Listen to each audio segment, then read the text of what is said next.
ദൈവജനമേ, നമ്മുടെ ജീവിതത്തിൽ നാം പലതിലും അഭിമാനിക്കുകയും നാം സ്വയം പ്രശംസിക്കുകയും മറ്റുള്ളവരാൽ പ്രശംസിക്കപ്പെടുകയും ചെയ്യാറുണ്ട്. അത് നമ്മുടെ വിദ്യാഭ്യാസ യോഗ്യതകളാകാം, സാമ്പത്തിക നേട്ടങ്ങളാകാം, അല്ലെങ്കിൽ സമൂഹത്തിലെ ഉയർന്ന സ്ഥാനമാനങ്ങളാകാം. ഈ നേട്ടങ്ങളൊക്കെ നമ്മുടെ സ്വന്തം കഴിവിനും കഠിനാധ്വാനവും കൊണ്ടൊക്കെ ഉണ്ടായതാണെന്ന് നാം പലപ്പോഴും ചിന്തിച്ചേക്കാം. എന്നാൽ തിരുവചനം നമ്മെ ശക്തമായി ഓർമ്മിപ്പിക്കുന്നു, പ്രശംസിക്കുന്നവൻ കർത്താവിൽ പ്രശംസിക്കട്ടെ. 1 കൊരിന്ത്യർ 1:31. നാം എന്തൊക്കെ നേടിയാലും അതിനുള്ള കഴിവും അവസരവും ഈ നിമിഷം വരെ നൽകിയത് സർവശക്തനായ ദൈവമാണ്.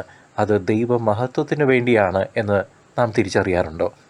നമ്മുടെ സ്വന്തം ശക്തി കൊണ്ടോ സാമർഥ്യം കൊണ്ടോ അല്ല, മറിച്ച് ദൈവത്തിൻ്റെ അനന്തമായ കൃപയും കരുണയും കൊണ്ട് മാത്രമാണ് നാം ഈ നിലയിൽ ഇപ്പോഴും കഴിയുന്നത്. അതിനാൽ നമ്മുടെ പ്രശംസ ഒരിക്കലും നമ്മിൽ തന്നെ ഒതുങ്ങി നിൽക്കരുത്, മറിച്ച് നമുക്കായി വലിയ കാര്യങ്ങൾ ചെയ്ത ദൈവത്തിന് എപ്പോഴും നാം മഹത്വം നൽകുന്ന ജീവിതം നയിക്കണം. ഈ തിരിച്ചറിവ് സഹോദരങ്ങളെ നമ്മിൽ അഹങ്കാരത്തിന് പകരം വിനയവും എളിമയും നിറയ്ക്കാൻ സഹായിക്കും. യഥാർത്ഥ അംഗീകാരം വരുന്നത് മനുഷ്യരിൽ നിന്നോ ലോകത്തിൽ നിന്നോ അല്ല, പിന്നെയോ ദൈവത്തിൽ നിന്ന് മാത്രമാണ്. നാം നമ്മെക്കുറിച്ച് നല്ലത് ചിന്തിക്കുന്നതിലല്ല, കർത്താവ് എന്നെക്കുറിച്ച് നിങ്ങളെക്കുറിച്ച് നല്ലത് ചിന്തിക്കുന്നതിലാണ് യഥാർത്ഥ അംഗീകാരവും മൂല്യവും കുടികൊള്ളുന്നത്. മറ്റുള്ളവരുടെ കയ്യടി വാങ്ങാനല്ല നാം ജീവിക്കേണ്ടത്, കർത്താവിൻ്റെ കയ്യടി വാങ്ങാനാണ്.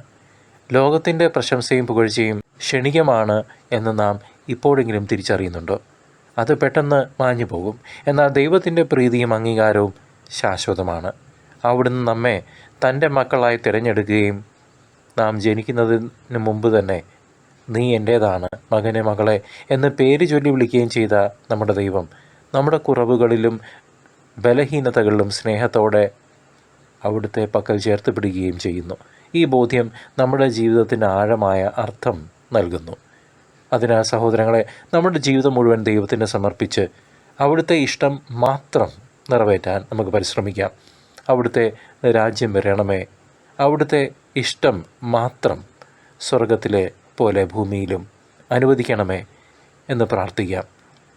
എല്ലാ മഹത്വവും പുകഴ്ചയും നമ്മുടെ കർത്താവായ ദൈവത്തിന് മാത്രം നൽകിക്കൊണ്ട് അവിടുത്തെ പ്രീതിക്ക് മാത്രം പാത്രമാകുവാൻ നമുക്ക് ഓരോരുത്തർക്കും സാധിക്കട്ടെ. ആമേൻ.